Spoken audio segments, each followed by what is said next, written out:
Hello, families. Let's go ahead and get into subtracting 3-digit numbers. So I am in my car with my notebook. Let's get to it.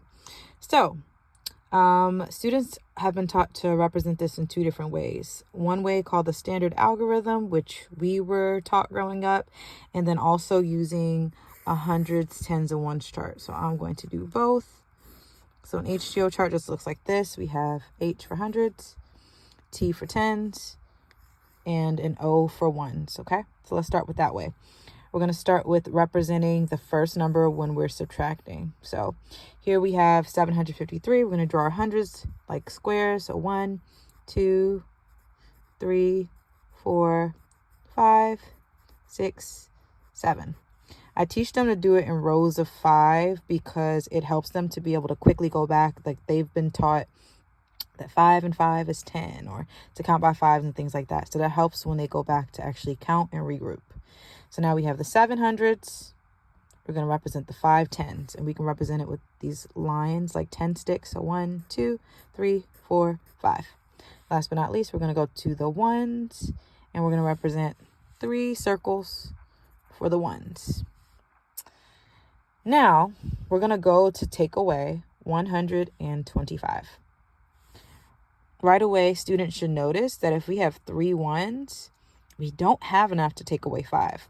So what we're going to have to do is regroup by taking a group of 10 and breaking it down into 10 ones. So 1, 2, 3, 4, 5, 6, 7, 8, 9, 10. And I like to do it like a different shape or a different color to help them see, like if they lose count when they go to add those 10, they can see the difference. So here we have that original 10 plus the 3. Now we're going to go ahead and take away those 5 ones. So 1, 2, 3, 4, 5. And now we're left with 8 ones. So I'm going to put 8 down here. Now I'm going to take away the 2 tens. 1, 2, and I'm left with 2 tens.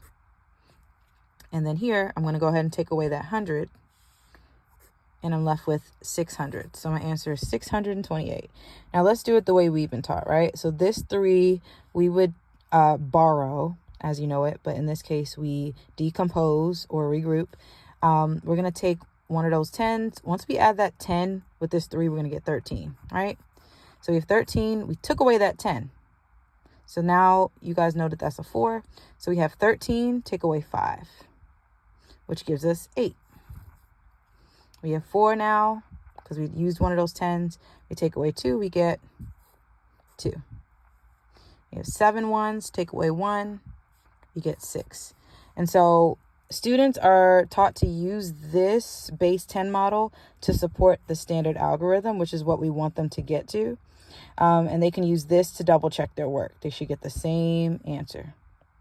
I hope that was helpful. Please let me know if you need any more videos to support you helping your preppies. And we appreciate you so much. Thank you.